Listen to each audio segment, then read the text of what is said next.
जय हिंद दोस्तों। आज बात करने जा रहे हैं प्रश्नावली 4.2 का क्वेश्चन नंबर 5। दोस्तों मैं अभी तक इसके 2 पार्ट बना के डाल चुका हूँ।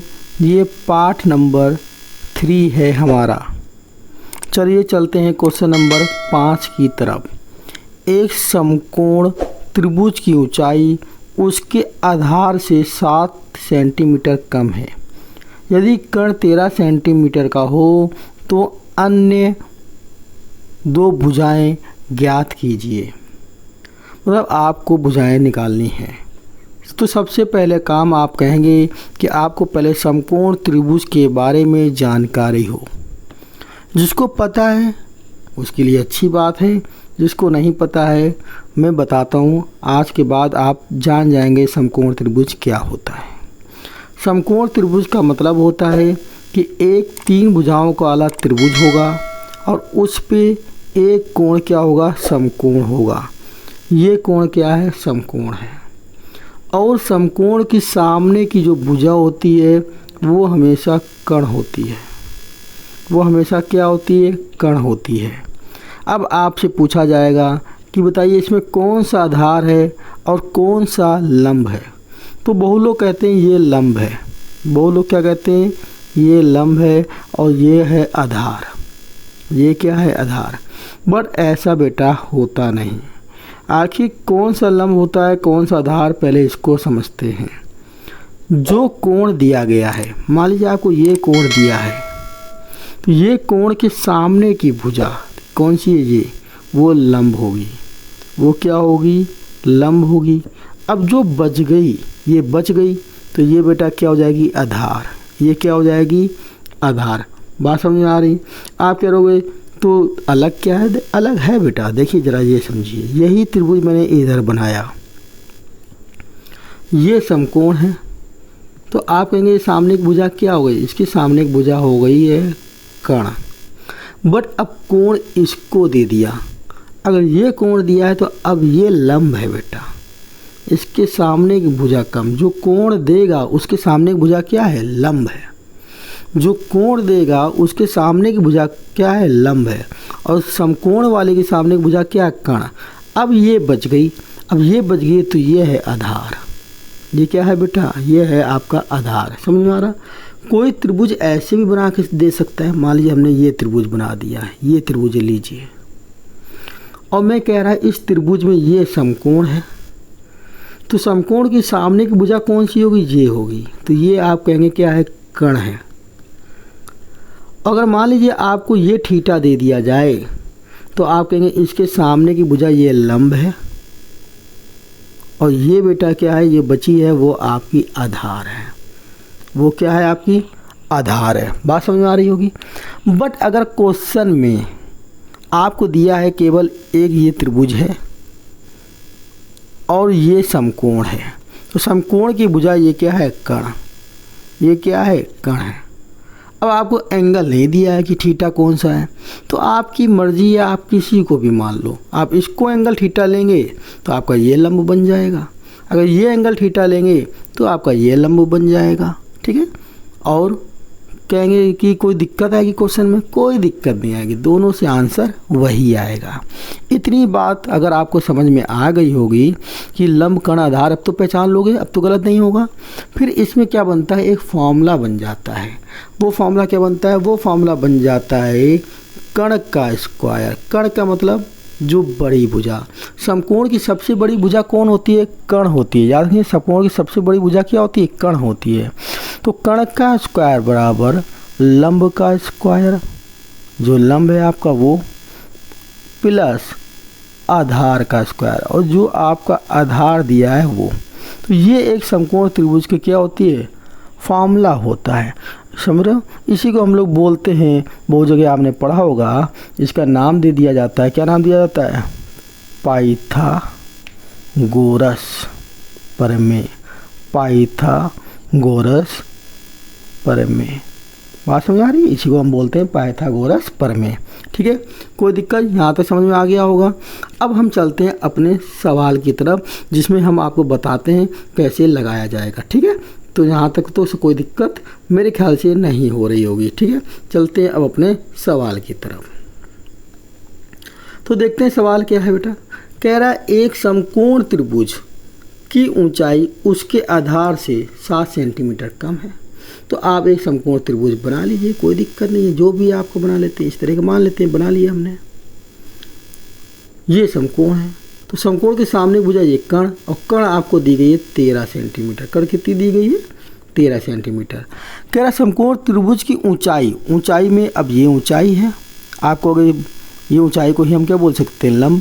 अरे कोई ये एंगल थीटा देगा तो ये नीचे वाली ऊंचाई बन जाती, त्रिभुज को उल्टा देख लिया जाएगा। लेकिन जब नहीं कुछ दिया है तो हम यही हमेशा लंब मान के चलेंगे, जब कोण नहीं दिया तो हमेशा यही लंब मानेंगे, यही ऊंचाई है। तो त्रिभुज की ऊंचाई उसके आधार से 7 सेंटीमीटर कम है। तो आधार को पहले आप मान लीजिए, ये आधार है, तो इसको मैंने अगर x मान लिया, क्या मान लिया, तो ये ऊंचाई कितनी हो जाएगी? ये ऊंचाई हो जाएगी x - 7, क्योंकि 7 सेंटीमीटर क्या है? कम है। बात समझ आ रही? ये x सेंटीमीटर मान ली, तो ये वाली बेटा हो गई x - 7 सेंटीमीटर। कोई यहाँ तक मेरे ख्याल से आपको दिक्कत नहीं हो रही होगी। ये त्रिभुज के नाम दे दिए ABC। ठीक है, अब लिखेंगे कैसे? तो आपने क्या माना है? आधार माना है, तो लिखेंगे माना आधार इक्वल टू x सेंटीमीटर। आधार को कितना मान लिया है? x centimetre. तो ऊंचाई कितनी हो जाएगी? तो ऊंचाई जो हो जाएगी वो हो जाएगी x - 7। क्या हो जाएगी बेटा? ऊंचाई हो जाएगी हमारी x -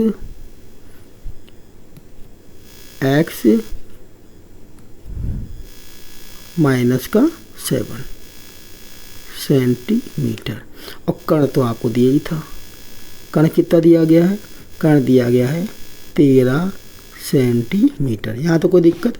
तो चलिए लगाते हैं पाइथागोरस प्रमेय। अगर लिखना है तो लिख दीजिएगा, जिसको नाम याद रहे। क्या बोलते हैं? पाइथागोरस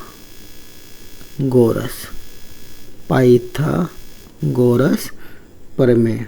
ठीक है, पाइथागोरस प्रमेय क्या होती है? पाइथागोरस प्रमेय, पाइथागोरस प्रमेय लगाते हैं, क्या हो जाएगा? कर्ण का स्क्वायर बराबर लंब का स्क्वायर प्लस आधार का स्क्वायर। तो कर्ण कितना है? कर्ण है 13, तो 13 का स्क्वायर। लंब कितना माना है? लंब का मतलब ऊंचाई, लंब का मतलब किससे? ऊंचाई से। तो ऊंचाई कितनी हो गई? x - 7 का स्क्वायर, और आधार कितना हो गया? आधार हो गया x का स्क्वायर। चलिए फॉर्मूला खोलिए। 13 का स्क्वायर करेंगे, 13 × 13 कितना आ जाएगा? 169। 13 × 13 करेंगे कितना आ जाएगा? 169। यहाँ पे a - b का फॉर्मूला खोलना है। तो आपने अगर पढ़ा है तो अच्छी बात है, जिसको नहीं याद है वो याद करेगा। a - b का होल स्क्वायर का फॉर्मूला क्या होता है? a square plus b square minus का 2ab। a square plus b square minus का 2ab। a का काम क्या करेगा इस सवाल में? देखिए, a का काम x कर रहा है और b का काम बेटा क्या कर रहा है? 7 कर रहा है। तो a की जगह x लिखेंगे, तो a का स्क्वायर मतलब x का स्क्वायर, b का स्क्वायर मतलब 7 का स्क्वायर, और चिन्ह कैसा है? प्लस का। तो प्लस 7 का स्क्वायर क्या हो जाएगा? 49 हो जाएगा। कितना हो जाएगा? 49। फिर क्या है? -2। a कितना है? x, b कितना है? 7, और प्लस कितना हो जाएगा? प्लस हो जाएगा x स्क्वायर। इतनी बात समझ में आ गई होगी ना? कोई दिक्कत यहाँ तक? तो ये हो गया x स्क्वायर। तो यहाँ क्या बचा? 169 इक्वल टू एक्स स्क्वायर में x स्क्वायर जुड़ गए 2x स्क्वायर, 7 दूनी 14, तो माइनस का 14x और प्लस का 49। इतनी बात भी समझ में आ गई होगी ना? तो इतनी बात क्या हो गई होगी? इतनी बात भी समझ में आ गई होगी। ठीक है, कोई दिक्कत यहाँ तक? तो आगे क्या हो जाएगा इसमें? जो आगे क्या हो जाएगा, इस क्वेश्चन को आगे हम लोग क्या करेंगे? हल करेंगे। तो देखते हैं ज़रा, पहले इसके पहले क्या था? ये क्वेश्चन हमारी क्या निकल के आई थी? 169। तो इसको पूरे को एक तरफ ले जा लेते हैं, 169 को भी उधर की तरफ भेज दिया जाए, इधर तो इधर की तरफ जब भेजेंगे तो क्या हो जाएगा, माइनस का हो जाएगा। तो 2x² माइनस का 14x प्लस 49, क्या लिखा हुआ है 2x², ठीक है। ये देख लेते हैं एक बार क्या था, 2x² माइनस का 14x प्लस 49 माइनस का 14x प्लस 49 और ये उधर जाएगा माइनस का 169, ठीक है, इक्वल टू क्या हो जाएगा 0। अब क्या हो जाएगा 2x² माइनस का 14x, इसमें घटा देते हैं तो 169 में से 49 चले गए, तो ये प्लस का है ये माइनस का है, 9 में 9 गए 0, 6 में से 4 गए 2 और यहाँ क्या था 1, तो बचेगा 120। बट चिन्ह कैसा, माइनस का, क्योंकि वो ये बड़ा है और बड़े वाले के आगे जो चिन्ह होता है वही लगाया जाता है। इतनी बात समझ आ गई। अब यहाँ पे आपको नज़र आ रहा है 2 कॉमन भी है, तो 2 कॉमन ले लेते हैं, तो x² यहाँ बचेगा, यहाँ क्या बच जाएगा 14 में से 2 चले जाएंगे तो क्या हो जाएगा 7x। कॉमन लेने का भाग देने का मतलब होता है, कॉमन लेने का मतलब भाग देना, 14 में 2 का भाग दे दीजिए तो क्या आ जाएगा 7 आ जाएगा। इसी तरह 120 में जब 2 का भाग दोगे क्या आ जाएगा 60, कितना आ जाएगा 60, कोई दिक्कत। अब यहाँ 2 बेटा कैसा है, ये 2 मल्टीप्लाई का, इधर जाएगा तो क्या हो जाएगा डिवाइड, और डिवाइड होगा 0 में 2 का भाग दोगे तो क्या आएगा 0 ही आएगा। तो यहाँ क्या बचा, यहाँ बचा x² minus 7x minus 60 equal to 60। अब आपको क्या करना है, इसके फैक्टर, और फैक्टर करना तो आप सीख गए हो, मैंने बहुत अच्छी तरीके सिखाया है। सबसे पहले आपको चेक करना है कांस्टेंट टर्म, कांस्टेंट का मतलब जहाँ पे x ना हो, वो है 70, सॉरी वो है 60, कितना है 60, और x² के आगे क्या लगा है, x² के आगे आप कहेंगे कुछ नहीं लगा है। तो अगर इसका गुणा कराएंगे, किसका गुणा कराएंगे, 60 का x में गुणा कराएंगे, मतलब x² के आगे जो है उसके साथ गुणा कराएंगे। तो 60 में x² के आगे कुछ नहीं तो आप क्या मानते हो 1, तो 60 ही आएगा गुणा कराने में। तो आप गुणा कराएं या ना कराएं बात एक ही है। तो 60 के फैक्टर करें, 60 के फैक्टर 2 के पार्ट्स करेंगे तो कितना आएगा 30, फिर 2 के पार्ट्स करेंगे तो कितना आएगा 15, फिर 3 से कट जाएगा तो क्या आएगा 5, और फिर 5 से कट जाएगा तो क्या आएगा 1। अब अगला क्या था, 60 के आगे चिन्ह कैसा है, माइनस का, माइनस से लाना है, और कितना लाना है, x के आगे क्या लिखा है 7 लाना है, तो माइनस से 7 लाना है। चलिए इसका यूज करते हैं और माइनस से 7 लाते हैं। तो आपको 2 दूनी 4 और ये क्या होगा 5 तियाँ 15, 15 में से 4 चले गए तो ये तो 11 हो गया, 15 में 4 चले गए तो क्या हो गया 11 हो गया, तो नहीं बना। अगला बनाते हैं, 2 तियाँ 6 और 6 दूनी 12, 12 में से 5 चले गए तो ये 7 बन गया। तो 12 में से 5 ना, 2 दूनी 4, 4 तियाँ 12, 12 में से 5, तो आप इसकी जगह क्या लिखेंगे, यहाँ लिखेंगे 12 minus 5 x minus 60 equal to 0। फिर मैंने आपसे एक बात बोली थी, अगर माइनस चिन्ह लगा तो पहले x का गुणा कराना फिर माइनस का कराना, क्योंकि माइनस कराने में चिन्ह बदल जाते हैं जिससे आपकी गलती ना हो, ठीक है ना। तो मैं पहले x का गुणा कराता हूँ, तो x का गुणा कराएंगे तो क्या हो जाएगा x² माइनस x का गुणा करेंगे 12x, अभी तक मैंने ब्रैकेट लगा रखा है, ठीक है, और ये भी हो जाएगा माइनस का 5x, मैंने अभी ब्रैकेट लगाया है जिससे चिन्ह गलती ना हो बेटा, इसलिए आप लोग भी यही करना ना, बहुत लोग गलती कर देते हैं गुणा भाग में, ठीक है। फिर यहाँ पे माइनस का गुणा करेंगे तो माइनस का 12x और माइनस माइनस प्लस का 5x माइनस 60 इक्वल टू 0। अब अगला क्या बताया था, अगला बताया था कि जो ये 4 पद निकल के आए हैं, स्टार्टिंग के 2 पद से कॉमन लेंगे और बाद के 2 पद से कॉमन लेंगे। तो चलिए स्टार्टिंग के 2 पद में देखते हैं क्या कॉमन मिल रहा है। तो स्टार्टिंग के 2 पद में कॉमन मिल रहा है हमको x, तो यहाँ बच गया x। कॉमन लेने का मतलब भाग देना, x² में x का भाग दीजिए तो एक x कट जाएगा तो x ही बचेगा ना। फिर आप 12x में x का भाग देंगे तो x कट जाएगा तो क्या बचेगा 12 बचेगा, तो माइनस का 12। कॉमन का मतलब क्या होता है भाग देना, या तो ऐसे समझो या फिर आपने जो चीज़ बाहर लिख ली तो अंदर कितना बचा, 2x में से 1x बाहर लिख दिया है आपने तो अंदर क्या बचेगा 1x बचेगा, 12x में से x बाहर लिख दिया तो 12 बचेगा। अब यही चीज़ इधर भी बनानी होती है x माइनस 12। अब x के आगे यहाँ कितना है, x के आगे यहाँ 5 है और चिन्ह कैसा है प्लस का, तो बस आप प्लस का 5 ही क्या ले लीजिए, कॉमन ले लीजिए, जो हो वही कॉमन ले लिया जाता है भाई। यहाँ जितना बनाना है, जो बचे सब कॉमन ले लो, इक्वल टू क्या 0। अब इन दोनों में क्या कॉमन आया, x माइनस 12 और आया x प्लस का 5 इक्वल टू 0। इतनी बात समझ में आपके अच्छे से आ गई होगी ना। अब चलते हैं आगे, तो आगे क्या करेंगे, अब लिखोगे यदि यदि यदि यदि क्या x माइनस 12 इक्वल टू 0, तो x बराबर आया 12। x बराबर बेटा क्या आ गया, x बराबर आ गया आपका 12। अब आपसे पूछा क्या गया था, दोनों भुजाएं पूछी गई थी, तो आप कहेंगे आधार। आधार आपने कितना माना था, x माना था, क्या माना था x, तो x बराबर के लिख दें 12, तो आधार आ गया 12 सेंटीमीटर, ठीक है। और ऊंचाई, ऊंचाई क्या मानी थी, ऊंचाई हम लोगों ने क्या मानी थी, ऊंचाई मानी थी x माइनस 7, तो 12 माइनस 7, तो आप लिखेंगे 5 सेंटीमीटर। कितना आ जाएगी ऊंचाई, 5 सेंटीमीटर। अब आप एक ये भी तो कर सकते हो, अभी तो एक वैल्यू ये है, इसको 0 कर दें, इसको भी तो 0 कर सकते हैं, चलिए करिए इसको 0। जब आप इसको 0 करेंगे बेटा, तो आप क्या लिखेंगे, देखिए मैं यहीं पे लिखे दे रहा हूँ साइड में ना, तो आप क्या लिखेंगे, यदि x प्लस 5 इक्वल टू 0, तो x इक्वल टू माइनस का 5 कैसा आएगा, x इक्वल टू माइनस का 5।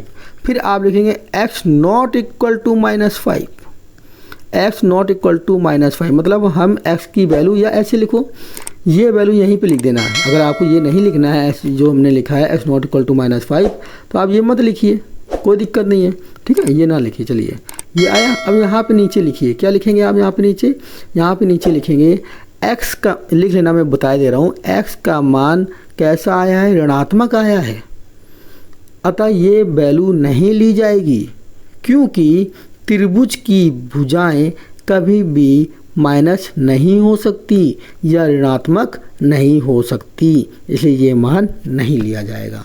समझ में आ गया होगा अच्छे से ये क्वेश्चन, ठीक है। चलते हैं हम अपने नेक्स्ट क्वेश्चन की तरफ।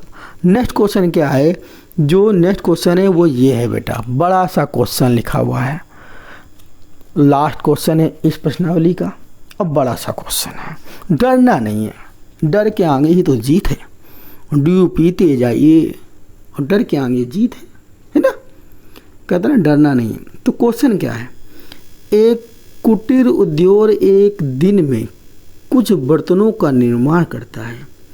एक विशेष दिन यह देखा गया कि प्रत्येक नग की निर्माण लागत, कितना लिखा हुआ निर्माण लागत यहाँ पे, रुपए में, किस में दी गई है, रुपए में, ठीक है, जो दी गई है वो क्या दी गई है, जो इसकी लागत है वो रुपए में उस दिन के निर्माण किए बर्तनों की संख्या के दुगने से 3 अधिक थी।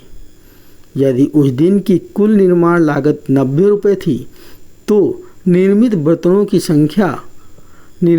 संख्या और प्रत्येक नग की लागत ज्ञात कीजिए, ये सवाल दिया हुआ है। तो अब आपके दिमाग में आ रहा होगा कैसे लगाएं तो बड़ा सवाल, अरे डर क्यों रहे हो, बहुत हलवा सवाल है, देखते हैं भी क्या है। क्या कह रहा, प्रत्येक नग की निर्माण लागत रुपए में, ठीक है, निर्माण किए गए बर्तनों की संख्या के दुगने से 3 अधिक है। किससे अधिक है, निर्माण किए गए बर्तनों की संख्या इसके दुगने से अधिक है 3, तो इसी को मान लो, जिससे अधिक होती है या गुना होती है तो उसी को मान लिया जाता है। तो मानो बर्तनों की संख्या बराबर x, क्या मान लो, माना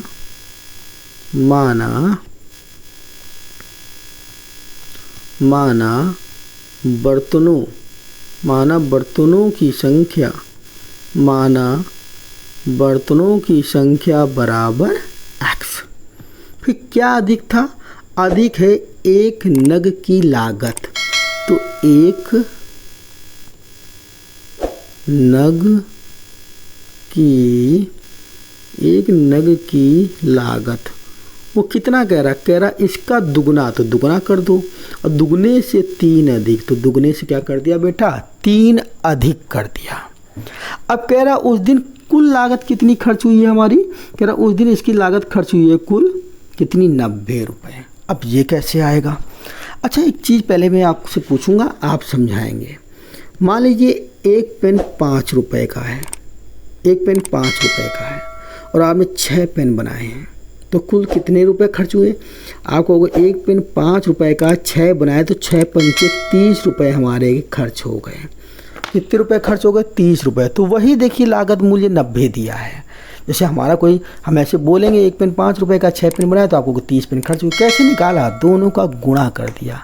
मतलब जब एक वाले का मान दिया है 5 रुपये और टोटल पेन कितने अच्छे हैं तो गुणा कर दिया। तो वही तो यहाँ पे है, एक नग का मान दिया है कितना है 2x + 3 और टोटल बर्तनों की संख्या कितनी हो गई x।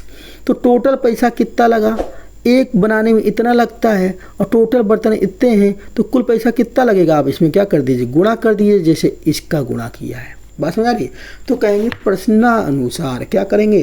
प्रश्नानुसार, या ऐसे भी लिख सकते हैं। हाँ चलिए लिख लीजिए प्रश्नानुसार। क्या लिख दें? प्रश्नानुसार। ठीक है, प्रश्नानुसार क्या लिखेंगे? कुल निर्माण लागत, कुल निर्माण लागत। कुल निर्माण लागत बेटा क्या हो जाएगी? आप कहोगे x में गुणा कर दें 2x + 3 का और इक्वल टू कर दें 90। ये आएगी हमारे कुल निर्माण लागत। अब x के अंदर गुणा कराएंगे तो क्या हो जाएगा? 2x²। x का इसमें गुणा कराएंगे तो हो जाएगा बेटा प्लस का 3x और 90 को उठा के इधर ले आओ तो जो हो जाएगा -90 इक्वल टू क्या हो जाएगा? 0। -90 इक्वल टू बेटा हो जाएगा 0। अब आपको करने इसके फैक्टर। क्या करने? तो फैक्टर क्या होगा? यहाँ कांस्टेंट क्या है? ये 90 कांस्टेंट है और यहाँ x² के आगे 2 लिखा है, तो 90 का 2 में क्या कराएंगे? मल्टीप्लाई। 90 दूना क्या होता है? 180। तो ये आया 180। 90 दूना कितना होता है? 180। अब 180 के करते हैं फैक्टर, तो इसके फैक्टर करेंगे तो क्या हो जाएगा? 2 से करेंगे तो कितना आ गया? 90। फिर 2 से करेंगे तो 90 का आधा बेटा 45। अब 3 से कट जाएगा, 3 × 3, 3 पंचे 15। फिर 3 से कट जाएगा, 3 पंचे 15 और फिर 5 से कटेगा तो क्या आएगा? 5 × 5। फैक्टर करना तो आपको आ गया होगा, है ना। अब आगे बेटा क्या होता है? आगे होता है कि माइनस के आगे चिन्ह कैसा है? 90 के आगे चिन्ह कैसा है? माइनस का। और लाना कितना है? x के आगे कितना है? 3। माइनस का चिन्ह है और लाना है आपको 3। तो चलिए करिए फैक्टर। 2 दूनी 4, 4 तियाँ 12 और इधर देखो 5 तियाँ 15। 15 में 12 घटा देंगे तो 3 आ जाएगा। 15 में 12 घटाएंगे तो क्या आ जाएगा? 3 आ जाएगा। तो हम लिख सकते हैं यहाँ पे 2x² और इसकी जगह क्या लिखें? 15 - 12 x - 90 इक्वल टू 0। अब x के अंदर गुणा कर दें। 2x², चिन्ह प्लस का है तो सीधे खोल दें, कोई दिक्कत नहीं होती। माइनस का है तो पहले गुणा कराएंगे फिर माइनस चिन्ह खोलेंगे, ठीक है। 15x माइनस का 12x - 90 इक्वल टू 0। यहाँ तक समझ में आ गया होगा। फिर अगला क्या है? अगला है कि हमें क्या करना होता है? जो स्टार्टिंग के 2 हैं उनसे कॉमन लेना होता है। तो इसके स्टार्टिंग के ये दोनों हैं, इनसे क्या लेंगे हम लोग? कॉमन लेंगे। बात समझ आ रही है? तो इसके स्टार्टिंग में ये दोनों हैं और फिर ये दोनों बाद में हैं, तो इसके स्टार्टिंग वाले से कॉमन लिया जाएगा। तो चलिए स्टार्टिंग वाले से कॉमन लेते हैं। तो कॉमन क्या आ जाएगा? कॉमन आ रहा है इस वाले से केवल x। क्या आ रहा है? x। तो यहाँ क्या बचा? 2x और यहाँ बचा प्लस का 15। यहाँ से देखो, यहाँ से x कॉमन लेंगे तो क्या बचेगा? एक 2 बचेगा, x बचेगा। यहाँ से x कॉमन ले लिया तो बच गया 15। अब यहाँ से भी वही चीज़ बनाना है जो तुमने यहाँ पे बनाया। तो यहाँ पे क्या बनाना पड़ेगा हमको? 2x प्लस का 15, यही बनाना है। तो बस समझिएगा, यहाँ पे 2x रखना है, x भी रखना है, साथ में 2 भी रखना है। तो यहाँ बचा क्या? 2 अगर यहाँ रखोगे तो 2 × 6 12। तो मतलब यहाँ से क्या करा जाए? 6 कॉमन लिया जाए। और चिन्ह कैसा है? माइनस का। तो माइनस का 6 कॉमन ले लो। बात में आ गई। बराबर में क्या हो गया? 0। अब इन दोनों से क्या कॉमन आया, इन दोनों से कॉमन आएगा 2x + 15 और यहाँ पे हो जाएगा x माइनस का 6 इक्वल टू क्या हो जाएगा बेटा 0, इक्वल टू क्या हो जाएगा 0। अब एक बार कहेंगे यदि 2x + 15 बराबर 0 तो क्या हो जाएगा 2x बराबर, ये 15 प्लस क्या हो जाएगा तो माइनस का, तो आप कह सकते हैं x बराबर, अब 2 गुणे में है उधर जाएगा तो भाग पे, ठीक है ना, 2 यहाँ गुणे पे है तो भैया इधर की तरफ जाएगा 2 तो क्या हो जाएगा भाग पे हो जाएगा। तो आप कहेंगे कि x बराबर आया है माइनस का 15/2। अच्छा x क्या मानी थी, बर्तन की संख्या, तो आप दिमाग लगाइए कभी बर्तन की संख्या माइनस में हो सकती है। आप कहेंगे घर में कितने आपके बर्तन हैं, क्या कहोगे माइनस के 15 बर्तन हैं या माइनस के 3 बर्तन हैं, नहीं बोलेंगे ना, हमेशा कैसी होगी बर्तन की संख्या प्लस पे होगी। तो इसका मतलब ये मान नहीं लेना है, ठीक है, एस की ये वैल्यू नहीं लेनी है क्योंकि निगेटिव आए, बर्तन कभी निगेटिव नहीं हो सकते, जैसे त्रिभुज की भुजाएं कभी निगेटिव नहीं हो सकती, ठीक है। तो अगला वाला लेके चलेंगे, अगला क्या है, अब आप लिखेंगे यदि x माइनस 6 इक्वल टू 0, उधर भेज देंगे तो ये माइनस का प्लस हो जाएगा तो x इक्वल टू आ जाएगा 6। तो ये जो आया इसको लेके चलेंगे क्योंकि ये पॉजिटिव वैल्यू आई। तो आपसे पूछा गया था बर्तनों की संख्या कितनी है, तो आप कहोगे बर्तनों की संख्या, क्या कहेंगे, बर्तनों की संख्या, बर्तनों की संख्या हो गई आपकी कितनी x का मतलब 6, तो बर्तनों की संख्या कितनी हो गई 6। और अगर एक नग की लागत पूछे, क्योंकि उसने प्रत्येक नग पूछा था, प्रत्येक नग का मतलब क्या होता है एक नग, प्रत्येक का मतलब होता है एक, तो प्रत्येक नग की लागत, क्या पूछा है प्रत्येक नग की लागत क्या हो जाएगा 2x + 3, कितनी है 2x + 3, तो x की जगह क्या डाल देंगे 6, तो हो जाएगा 2 × 6 + 3, तो 2 का 6 में गुणा कितना हुआ 12, और 12 में 3 जोड़ दीजिए तो भैया आंसर कितना आ गया आपका, आंसर आ गया आपका 15 रुपये, कितना आ गया 15 रुपये। तो एक नग की लागत कितने रुपए है बेटा 15 रुपये है, और टोटल बर्तन कितने बने हैं 6, इतनी बात समझ में आ रही होगी पक्का। अब आपको अगर ये चेक करना है कि मैंने ये क्वेश्चन लगाया सही है गलत, तो अच्छा आप बताइए आपको टोटल लागत कितनी दी गई है, टोटल लागत सवाल में दी गई थी 90 रुपये। तो आप देखो चेक करने का जो निकाला क्या 90 आ रहा है, पक्का आ रहा होगा। बर्तन कितने निकाले हैं आपने, बर्तन निकाले हैं आपने, देखो यहाँ पे 6 बर्तन कितने 6, और एक बर्तन का दाम कितना है 15 रुपये है, तो 6 बर्तन का दाम 15 छके 90 आ गया 90, 15 छक्के क्या आ गया 90। इसका मतलब ये जो सवाल लग के आया पूरा सवाल बेटा कैसा है सही है, कोई दिक्कत यहाँ तक। अब आपका ये प्रश्नावली क्या हो गई ख़त्म हो गई। तो बेटा एक काम जो आपको करना है, ये काम करना है, समझ में आ गया होगा, क्योंकि मैं आपके लिए वीडियो बना रहा हूँ तो मेरे को भी थोड़ा सा आपकी तरफ से हेल्प चाहिए, और वो हेल्प केवल इतनी है कि जितने लोग पढ़ सकेंगे मेरे से, मुझे दावा है कि उनकी मैथ कुछ ना कुछ तो अच्छी होगी। चलिए रखते हैं यहीं तक आज के लिए, और एक बार सब लोग बोलते हैं जय हिंद।